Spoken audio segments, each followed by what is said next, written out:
Bapak, Ibu, rekan muda terkasih dalam Yesus Kristus, selamat malam, berkah dalam. Berjumpa kembali dalam renungan malam singkat Gereja Stella Maris Jepara. Pada renungan malam singkat hari ini, Sabtu, tanggal 8 Maret 2025, diambil dari bacaan Injil Lukas bab 5 ayat 27 sampai 32 dengan tema bukan orang sehat yang memerlukan tabib. Yesus memanggil orang berdosa. Ketika Yesus melihat pemungut cukai bernama Lewi, seketika Yesus berkata kepadanya, "Ikutlah aku." Respon yang luar biasa dari Lewi. Tanpa ragu atau berpikir panjang, Lewi meninggalkan segala sesuatu dan mengikuti Yesus. Tidak sampai di situ saja, Lewi juga mengadakan perjamuan besar untuk Yesus. Dan rekan-rekan sesama pemungut cukai serta banyak orang ikut makan dan bersuka cita, termasuk di dalamnya orang-orang Farisi dan ahli Taurat. Tetapi ada yang tidak senang dalam peristiwa itu, yakni orang-orang Farisi dan ahli-ahli Taurat.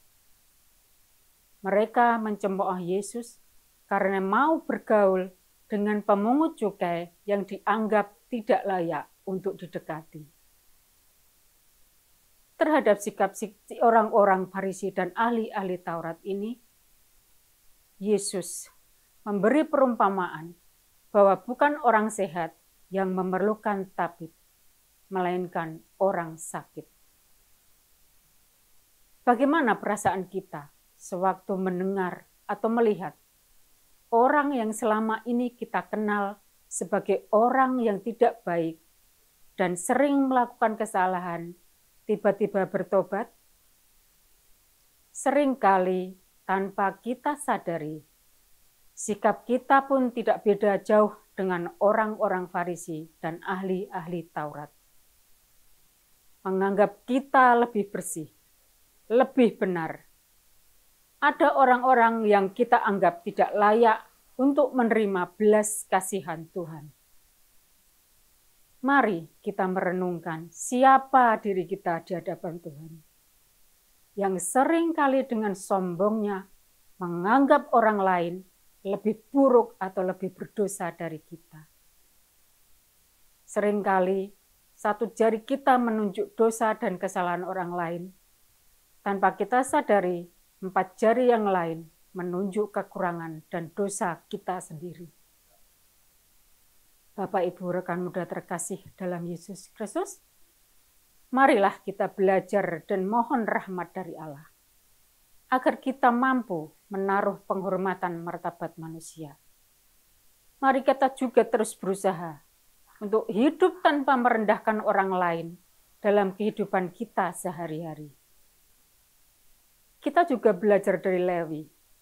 Perjumpaannya dengan Tuhan Yesus telah mengubah hidupnya, meninggalkan kesibukan dan pekerjaan yang tidak baik, menjadi pengikut Kristus yang setia, menemani Yesus berkeliling Galilea dan Yudea. Marilah di masa Prapaskah ini, di masa berpantang dan berpuasa ini, kita juga berpuasa dan berpantang dalam hati kita untuk menghilangkan kesombongan dalam diri kita. Kasih karunia Yesus Kristus senantiasa menyertai kita semua. Selamat malam, berkah dalam.